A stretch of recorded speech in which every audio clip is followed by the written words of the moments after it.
much for talking to me, and I really appreciate your time. The last time we spoke, you staunchly defended your mother, former Prime Minister Sheikh Hasina, and denied any wrongdoings. More than a year later, looking at how events have unfolded in Bangladesh, what's your assessment of the current situation? Do you still believe this was entirely politically motivated? Well, look, our government, during the protests last year, yes, there was some mishandling of the protests initially. The protests turned violent. Our government attempted to stop the violence. But yes, there was certainly a political motivation to it. You've had an unelected government staying in power for over a year and a half. Everything has been done undemocratically.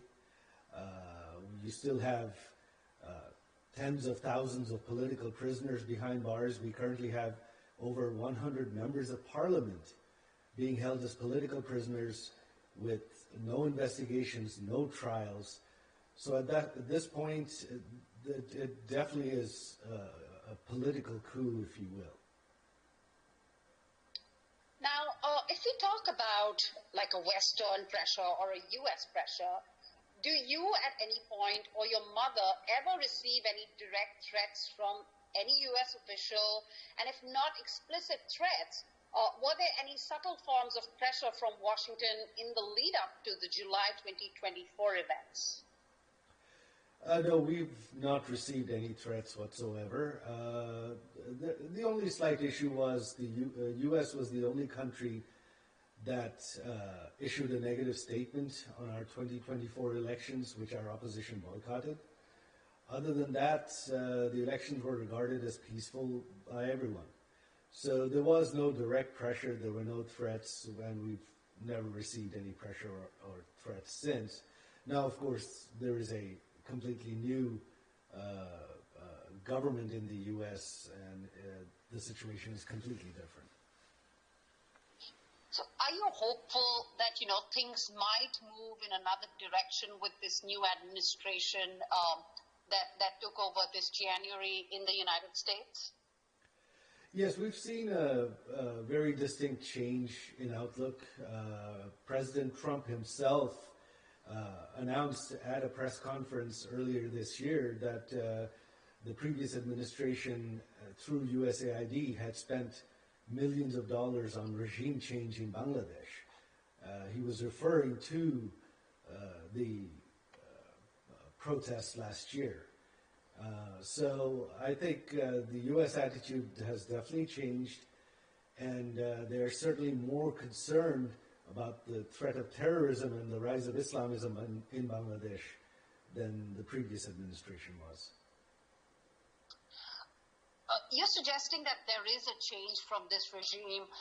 Has anyone tried to reach out to you from this new administration? Any U.S. officials from the State Department, NFC, folks from the White House? Have you heard anything, or are you in talks with anyone? I can't really disclose that right now.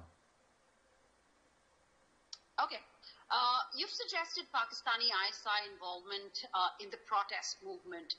Can you provide specific evidence that the ISI assisted the student demonstrations in Bangladesh? We've received bits and pieces of information, but I think the biggest two pieces which seem to sort of trace back to ISI were that the protest movement, one, received a lot of funding. I suppose a lot of this was USAID as well. However, the one thing that a lot of the protests, you see, that there were militants that infiltrated the protests, and many of them were armed. They were armed with firearms. Many of them were caught on video with firearms shooting. And without a doubt, these weapons had to have been supplied from somewhere in the subcontinent, and the only possible source is ISI. Let's just talk about India's role in this whole dynamics. What role do you believe India played during the crisis, and how do you assess New Delhi's current position on providing asylum to your mother? India has always been a good friend, and in the crisis, India has essentially saved my mother's life. If she hadn't left Bangladesh, the militants, they had planned on killing her. So I'm eternally grateful to Prime Minister Modi's government for saving my mother's life. In terms of her should I continue? Yeah, go ahead, sorry. In terms of her extradition, look, for an extradition to happen, the judicial process has to be followed. What you have in Bangladesh is a government itself that's unelected, unconstitutional, and illegal. You have, in order to convict my mother, they amended laws to fast-track her trial, which you cannot amend laws without a parliament, so these laws were amended illegally. And then my mother was not allowed to hire her own defense attorneys. Her attorneys weren't even allowed into the courts. And you had the 17 judges terminated at the court before the trial, new judges appointed, some of whom who had absolutely no experience on the bench and were politically connected. So there was no due process whatsoever, and when there is such a case, extradition, no country is going to extradite when everything has been done illegally and without due process. So for extradition to happen, you have to have due process. Right. Now, there have been persistent reports about corruption within your inner circle. Do you acknowledge that corruption existed among those close to your mother's government? Corruption existed in Bangladesh, of course. Corruption, prior to my mother's government, Bangladesh was, during our opposition, the BNP's term, Bangladesh was ranked as the most corrupt country in the world. My mother's government reduced it. We fell out from being number one, we fell out of the top 10. It's not something you can eliminate overnight, but we also had the best economic growth in the history of the country. For much of my mother's term, Bangladesh was in one of the top 5 fastest growing economies in the world. It was regarded as the next Asian tiger. It graduated from a least developed country to a developing country. Did corruption go away? No. But this level of development and economic growth would not have been possible with major corruption. On the interim government at this point, what evidence can you provide that Dr. Muhammad Yunus lacks popular support? And if he doesn't have the country's backing, as you suggested, then who is propping up the current government in Bangladesh? If Muhammad Yunus was popular, then why would he not just have held an election, won election, and then run the country with legitimacy? He has held on to power for a year and a half without holding an election, because he has absolutely zero popular support. The political party that the students formed, the NCP, in all the polling run in Bangladesh to date, within this government's term, they're polling at simply 2%. They've never gone above 2% popularity. So Yunus and the student party have almost no popularity.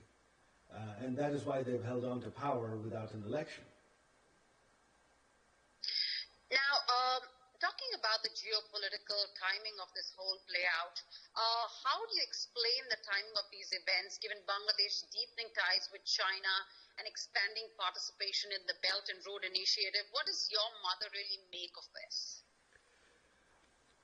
Our government's policy was to have friendly relations with all countries. So we pursued trade relations with China, with India, with the U.S. We didn't really take sides. So I don't think that really had anything to do with it. If anything, the Yunus regime has been trying to get much closer to China. They've had prominent state visits to China. Even our opposition, BNP, has been making direct overtures to China. So I don't think that for us, the Belt and Road Initiative was simply an economic initiative to facilitate transportation. I don't think that really had any bearing on this. On the extradition request, coming back to it, will your mother really contest the extradition request from Bangladesh, and on what grounds? You did briefly mention about, the grounds, of course. And frankly, do you believe she can receive a fair trial in the current political climate in Bangladesh? Not at all. This was a rubber stamp court. This was a kangaroo court. Right now, for the past year and a half, tens of thousands of political prisoners have been held without bail. So right now there is no rule of law in Bangladesh, and so justice is simply not possible. Someday when democracy returns, when rule of law returns, of course we will fight this, and there is absolutely no way this trial, this process will be upheld by any court.